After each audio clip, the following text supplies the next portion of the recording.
Hey, what's up? It's Laura Landers, and you are listening to the Live Sick, Die Ill podcast. Welcome back. Today, we're going to be talking about scheduling and productivity for the entrepreneur at heart. That's right. Whether you are actually an entrepreneur or you want to be one, I have found through a lot of communication on social media that entrepreneurs find it hard to schedule and to be productive. So I'm here to give you my 2 cents because I come from a background of being too type A. I am too organized sometimes. In fact, I worked a job where I ran a dance studio for 4 or so years, and I was so type A that I killed it. I didn't have to rely on anyone else. And unfortunately, I never tapped into my type B creative side. So I let the type B side die, and I was so good at type A. I learned a thing or two, and I'm really happy to share those tips with you. But if you're a type A person only, let's learn, especially if you're trying to be an entrepreneur, let's learn how to be balanced. I am now balanced. I'm happy to say, yay! But it didn't come easy. And I actually do know that there's a lot of entrepreneurs out there who are, this actually might be the heaviest part of the entrepreneurs, is that you're so type B and so creative that being organized is really hard. So I'm here to help. Yay, isn't that great? So what are my credits? How am I credible in this area? Well, I don't run a multi-million-dollar company. However, I do, how do I say this without diving into it too deep? I run many people's social media accounts, and I also run my own. I'm building my own side of everything, my brand, my future. I am an entertainer. I want to be a TV host. I want to have my own fashion line or jewelry line or bag line or whole line. And so that's all creative and fun, but what pays the bills in Los Angeles when you're trying to be creative is doing work that is probably not entrepreneurial. That's like the hardest word for me to say, so I apologize in advance for all the listeners. Gotta cut me some slack. So when I'm doing social media management and administrative work for brands, I am constantly, especially because before the pandemic I worked from home, I know how to balance out my brand and working for everyone else, which actually does go into play on how to be productive, because you're not just working on your own stuff. Like, unless you are the 1% of incredibly blessed people to not have to work other jobs and only focus on yourself right now, unless you lost your job during the pandemic, which I apologize, that sucks. But maybe it's a blessing in disguise for you. So this is the time to really get a good work productivity schedule so you can actually make things happen. Please, just a little caveat here, be graceful with yourself, because when your schedule does change, like when family stuff comes up or you do get a job or change jobs, your schedule changes, and that means everything that you've built up for yourself with your brand might have to change. And that isn't easy to find a new rhythm, but if you can master finding new rhythms, you're going to be just fine. I had to master quite a few new rhythms. So let's dive into it. Let's start with scheduling. This is going to be a really practical podcast. So take notes or save this, because this is going to be really good for you to have in your back pocket. So scheduling. Let's start off with knowing yourself. I actually talk about this in the podcast a lot, whether it's like relationships or making big decisions in life or whatever it is. This is the same thing. You need to know yourself, but it also goes into knowing your childhood, how you were raised, and what you were surrounded with. So in the sense of being an entrepreneur, I was not surrounded with entrepreneurs. I was surrounded with corporate workers or 9-to-5 workers, and that's totally fine. I wasn't really given an example of how to be an entrepreneur. I just wasn't. So I have had to learn a little harder than maybe others who have had an example, which is actually great because, like, I came from a dance background, and not to toot my own horn, that's not the purpose of what I'm about to say, but I was so excellent in what I did, and I learned when I was 3 years old, so basically I was unconscious. I was so good at what I did that everyone was like, you'd be a great teacher.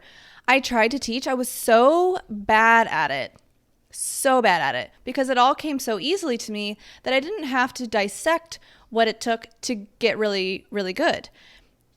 With being an entrepreneur, I was not good at it. I did not have any expertise in it.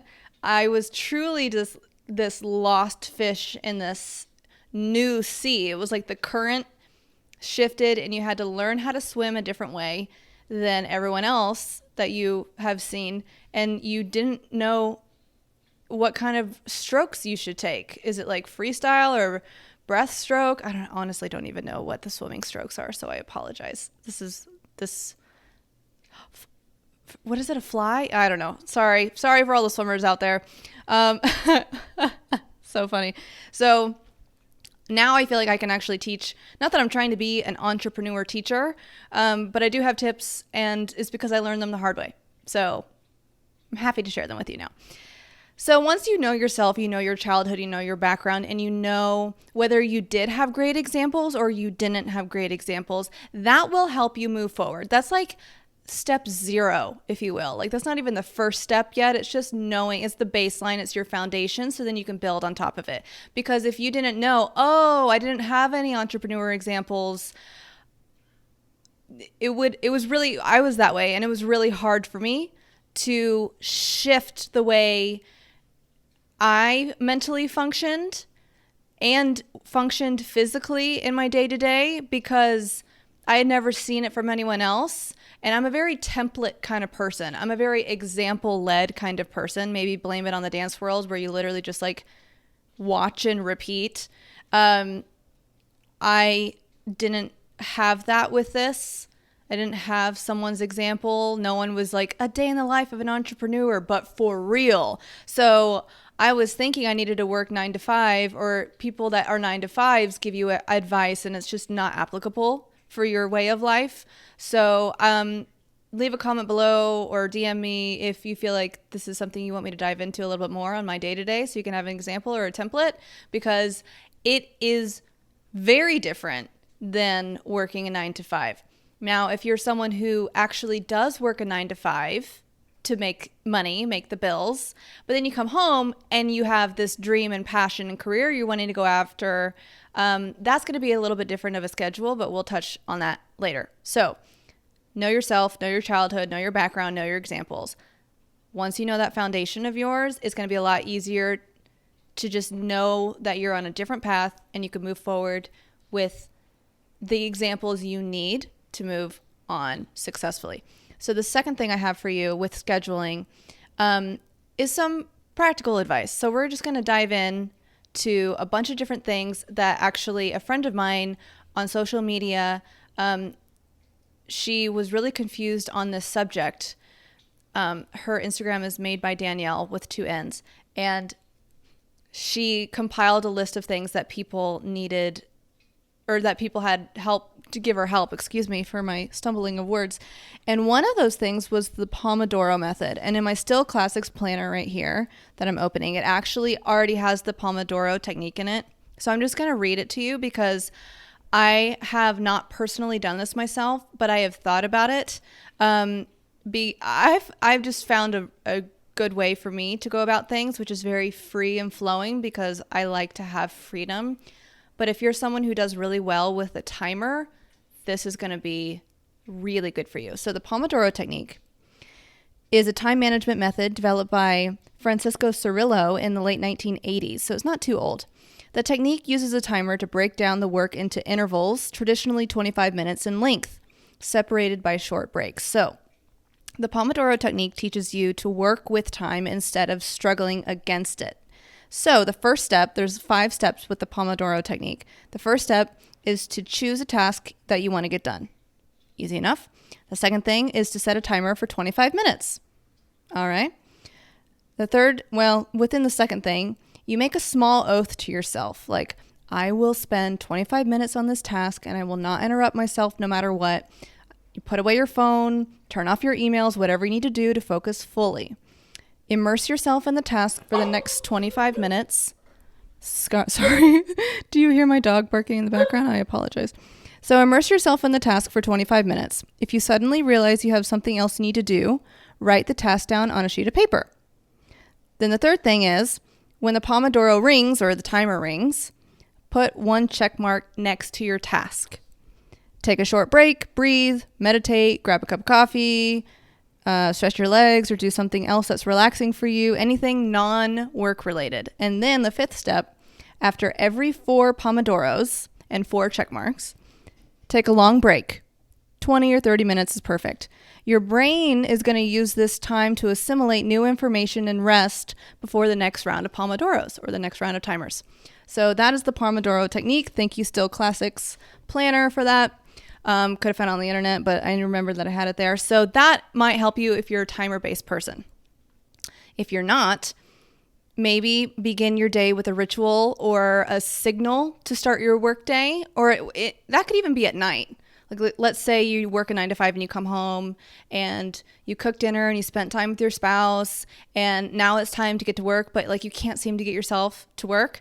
Light a candle or make a cup of coffee or have a signal to start your work time. That's going to be really key.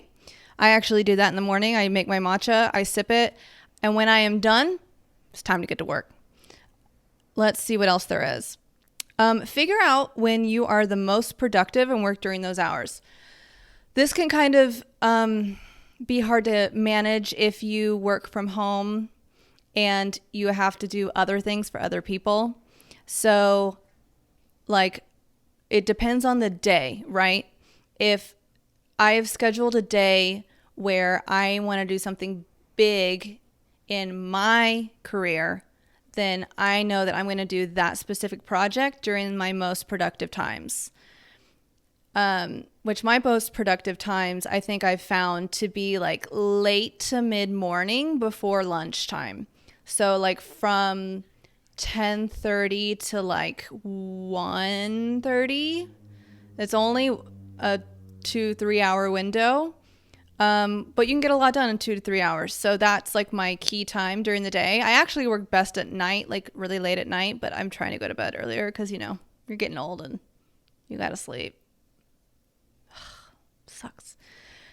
Anyways, so finding whenever you're most productive and doing that is really great. If there's a day where you're working for a client and it's like a big project, like I have to do a bunch of listings for someone on their Shopify and it takes a lot of mental power, then I'm going to make sure I'm doing my stuff for them during that like 11 to 1 o'clock hour. But that's the best time for me to function. Like my matcha kicks in and I'm just feeling really good and focused. So knowing your productive working hours is great. Another one is working in a clean space. So I don't really know anyone that works better. I'm not saying they don't work well. They don't work better in a clean environment than a messy environment. So like I've never been like, yeah, I've never heard the messier it is, the better I work. Like there could be organized chaos on their desk, but I feel like if they organized it and put it away, they would function, if not the same, better than before. Now, I work so much better when there's like literally nothing around me. But here's the thing. I have seen people from the outside in, including myself, that were too OCD. And yes, I've actually struggled with OCD. Like I went to a therapist, so I'm not just using that phrase lightly. A lot of people do, and I kind of find it annoying. Sometimes you're too OCD to the point that you've limited and completely stopped your creativity from flowing. And because like a lot of creativity is messy. So then you've created a physical mess with whatever papers or whatever like project you're working on. And you don't want to limit yourself by being too organized and too OCD. So please, I say that because I feel like a few of you are listening on here that deal with that. And I did. And it was not good for me. So please don't be too organized. But having a really clean area and space is going to clear your mind. So if that does mean cleaning your whole house, then you gotta do it. But don't let that be something that procrastinates you. There's always like a devil's advocate to everything I say. And it's really hard to explain it sometimes. So funny. Okay. Another thing, practical, is to have a separate work zone from your lounging zone. So actually, if you're watching this podcast right now on YouTube, you're seeing me sit at my desk. So my desk is my work zone. There are only a few times that I get so sick of working on my work zone because I'm here all day, every day. I am in this chair all day, every day because I'm working all day, every day. There's sometimes I get so sick of it that I'll spend a day or two over on the couch. But what I have found is that when I work over on the couch, my lounging area, if I do it too much, then I don't ever get to lounge anymore whenever I'm not working because my brain is associating it with work like it did before. So I know right now with the work at home stuff with the pandemic is a little weird because some people are having to work in their bedroom. I highly advise you, if you can choose not to not work in your bedroom, or if you have a desk, work at your desk in your bedroom, but don't like work in your bed. Because it actually does do a psychological flip and it does ruin your lounging time, or your family time or your eating time subconsciously. And over time, it really does mess you up. Coming from someone who's worked at home for longer than the pandemic, I highly advise not to do that. Okay. The next thing you can do is sitting down the night before and mapping out your day. So this is what I do when I feel most productive. This is what I do. So the night before, I'll sit down, I'll pull out my planner, and I'll write down what I need to do tomorrow because it's a lot of things. And I'm not trying to sound like I'm so busy all the time, but mentally if I don't map it out, I feel so overwhelmed because I have so many clients that I work for, and my stuff is a priority too. My career and my social media influencer presence and my blog, and it is a lot of stuff. And so when I plan it the night before, I feel really good. And then I actually do get more done the next day. There have been many times, I will tell myself that I'll just do the same thing I would have done the night before, but in the morning before I start working. Like, oh, it's going to be the same thing if I map it out 10 minutes before I start working. Wrong. Doesn't work. Doesn't have the same effect because you're in the day. You've started your morning ritual. Excuse me. So you've just stunted yourself from being super productive than you could have if you just decided to do it the night before. My dad always said business before pleasure. And I don't know if he lived by that himself. I think he totally did, but you never really know unless you're that person, but he might've just been teaching us as kids. But that stuck with me because now I know that I am too lazy. I am a lazy person by nature. So if I don't plan things out for myself when I can, I'm not doing anything, I have 10 minutes, but I'm just lazy and I don't want to do it. What ends up happening, it's actually very ironic. The next day, I'll be sick, or the next day I'll have really bad cramps, or the next day a client throws an extra project on me and I'm so out of whack that I'm flustered. And if I would have just done it the night before, I would have felt so much better. So not to harp on that too much, but isn't life funny?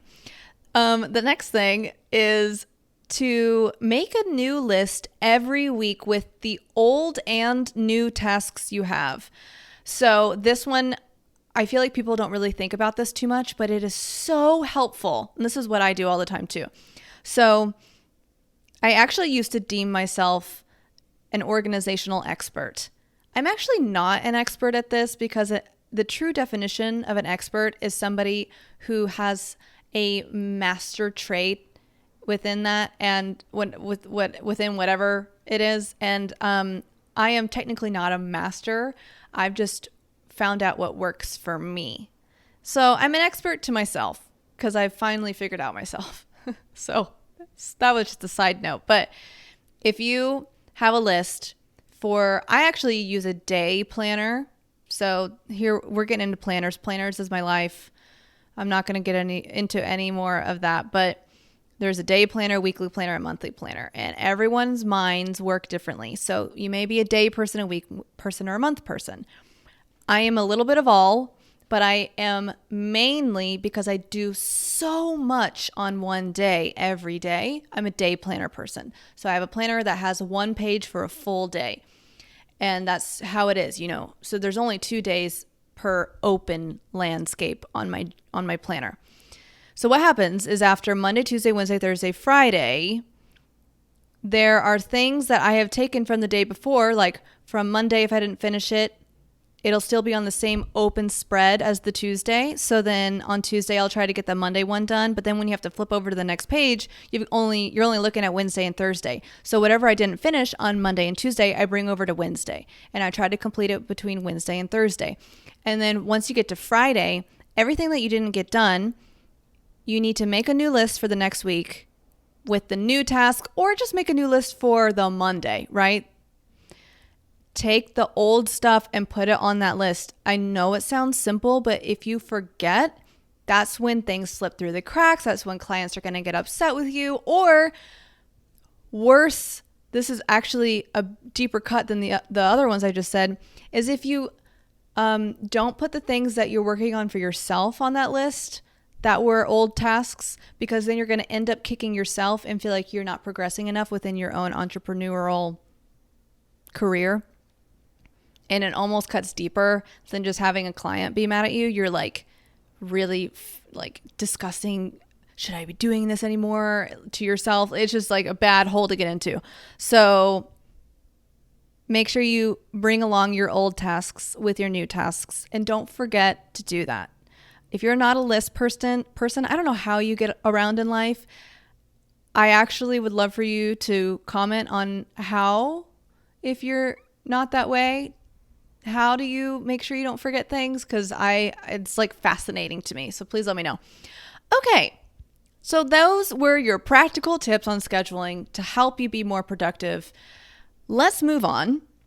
What if you're working another job and you don't have time to spend on your business the time you want to be spending building your business? I say business as a general term. Like for me, I do call myself a business, but what I'm trying to get done is building my social media presence, building my blog, building my podcast, building my YouTube, building my Instagram. I'm trying to get back on TikTok, but your girl's struggling. But that's just one of the things I have on my list that I keep rewriting. I'm trying to do all of those things to become, those are the action steps, right? I'm trying to do all those things to become a TV host. TV hosts nowadays are either celebrities or they are influencers that have huge followings. That's just the name of the game. It's the new way of life right now. And that's the game I'm playing. And I'm happy to be playing it. So everything is for that, to be on TV in some way, shape, or form. However God wants to make it happen. That is my goal. That is my dream. In addition to that, I want to have my own fashion line, as I said earlier. So those are my goals, right? That is the reason I'm doing all of this. In addition to just following, those are my passions, my dreams. I enjoy it. Like, oh my gosh, what a blessing if I could do that for the rest of my life, just doing those things or more. I want to make, you have to have good reasons to be an entrepreneur. Like you want to make a lot of money for your family. It's for your family's sake. I also felt like God told me that I need to be doing entrepreneurial stuff, that this is for my children, like to give them an example. So that seems like God wants my children to be entrepreneurs. So this is all very personal, deep stuff. So I challenge you, if you haven't already found your why, to sit down and really figure out your why for all of this, because it really does help during the times during the times of not seeing any growth, which is quite frequent actually in the entrepreneur realm, because they say it takes 5 years to see any profit or success in any way in a business. So that's just, a statistic, but it's a real statistic. So take heart. It is a long road, but it's a good road. So I say all of that because in addition to trying to build everything that I just said, I have to pay the bills and work jobs to pay the bills, because that doesn't pay the bills. So if you're working a 9 to 5, like right now, I am super flexible in my day. So I can interject my own career stuff within projects that I'm working on for clients, because I have a flexible schedule. I'm very thankful for that. Not everyone has that. Like, for example, Jordan, my husband, if he was trying to do X, Y, and Z to be an entrepreneur for music or whatever, he's going to have to do it either really early in the morning or when he comes home from his job at like 6 o'clock. So he only has morning and night. He doesn't have any time during the day to do it. He's super busy at work. So that is not, what am I trying to say here? That's not the worst thing in the world, because you still have time. And it's just sitting down with your spouse or your family and figuring out what the sacrifice is. There's a sacrifice for me, and I'm not working a 9 to 5. I still have to make sure that I feel freedom when I am at home, or else I'll shut down. Like, everyone has their thing, right? So you have to find the time and you have to sacrifice something. I actually think there's a beauty to sacrificing things, because it shows not only yourself, but God, how bad you want it. And then you start working out of obedience for those things, and God blesses that. So it's really easy to say, as an entrepreneur who has to work a 9 to 5, I just don't have the time. And a lot of times there are just those moments where you're like, yeah, I don't have time. And it's not the truth. I'm sorry. It's just not. It's kind of like when you're dating somebody and they're not the person. And so they like ask you to do something and then you don't do it. And then when they break up with you, they tell you like, oh, you're a sucky girlfriend. And you're like, what? No, I could never. And then you think back whenever you've been separated for a long time and that person wasn't the right person. So of course you didn't want to go out of your way to do something that you didn't want to do for them. But when it's the right person and it's your person and they're like, hey, can you take out the trash? You love it. You don't love taking out the trash. Actually, if you do, I love you. That's so crazy cool. But you love that person so much. You absolutely take out the trash for them. And you're a better person because you're with them. And it is the same thing with whatever your passion is that you're trying to go after. So if you love whatever it is you're working toward, you're going to make time for it. That's a really long-winded way to say all of that, but it's so true. So find the time. I have friends here in LA, and maybe I think there's just like this blessing over LA with people that just work really hard, and it is so beautiful. I'm not saying people don't work hard in other places, but I'm just seeing it like on a saturated level here. It's so cool.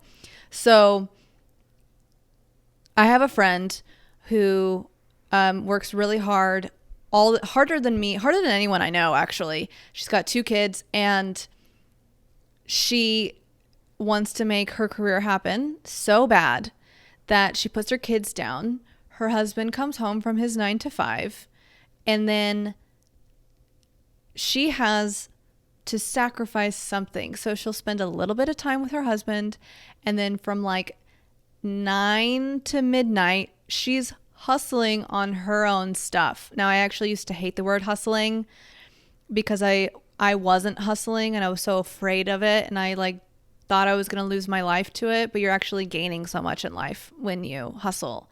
Hustling shouldn't be your life, but it should be a season or a few seasons for sure. So she hustles from 9 to midnight or 1 a.m. And that sounds kind of glamorous, but it's not. And even though it's not, there's so much reward that comes in with that. So that is something I admire. And you could do that if you work a 9 to 5. So what's worth it?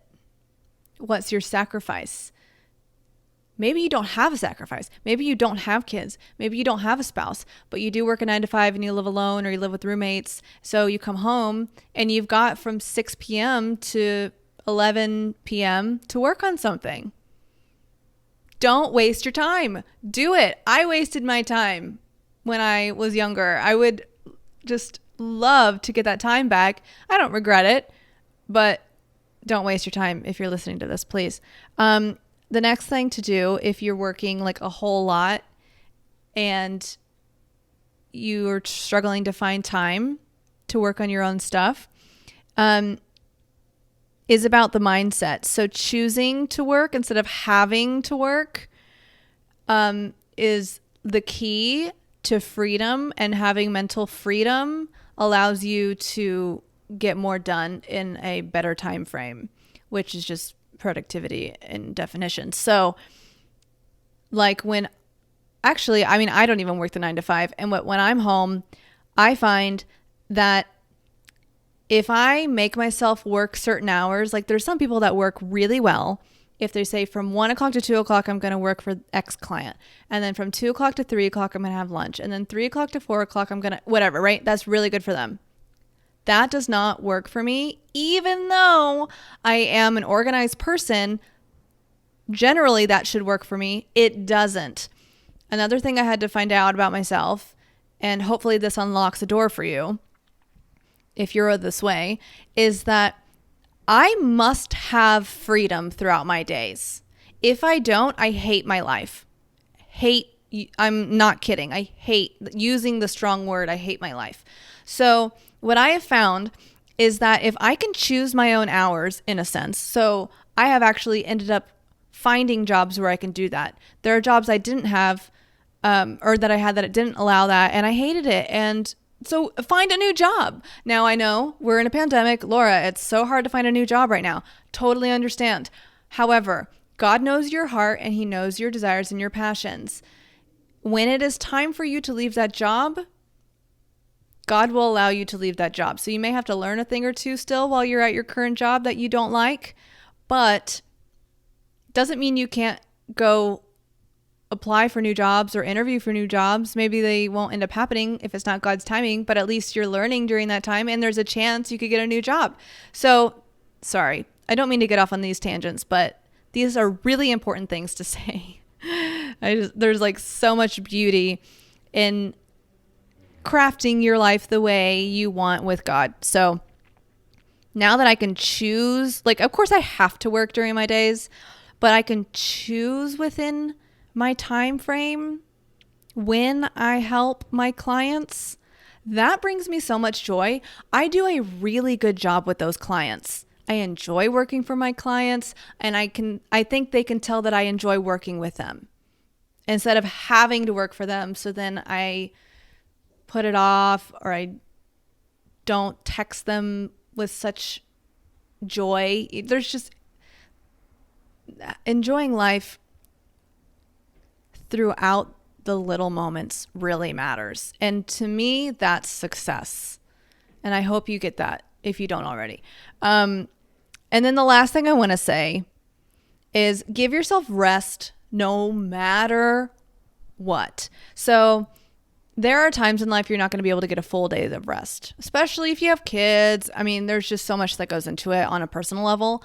But for example, I right now in life can choose Sundays to be my days of rest. Saturdays, I like to do a couple things. Sundays, Jordan is usually gone playing at a church. I can spend that time to myself.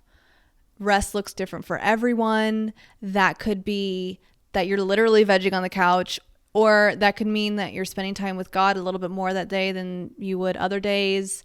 Whatever feeds your soul. No joke. Shopping fills my soul. Not on a materialistic level. I've already been through materialism. Like, I'm healed from that.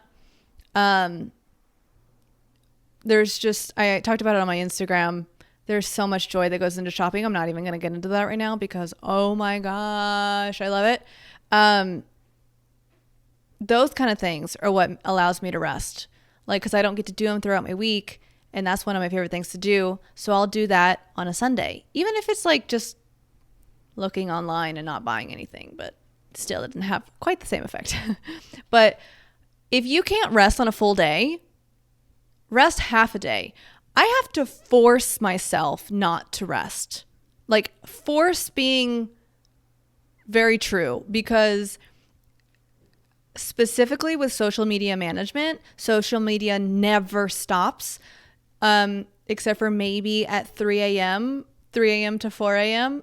when you should be sleeping. And that's kind of when everything stops. But even if you're following international people, then it's their day when it's your night. So with my specific life, which might be a lot of yours, social media never stops. Social media management never stops. So on Sundays, when I get on social media for pleasure, it's hard for me, if I don't mentally tell myself to not be researching and not be reaching my goals and not go check on my clients' social medias. So I force myself not to do that.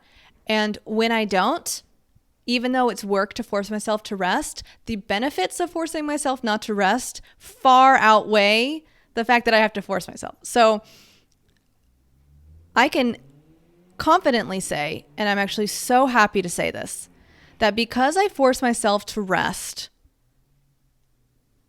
I don't burn out ever. I have a good balance of things going on in my life. I have a good balance of type A and type B that I've had to craft over the years, and now I have.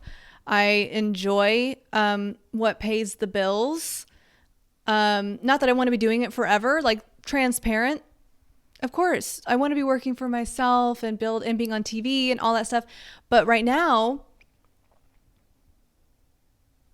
the balance is really beautiful.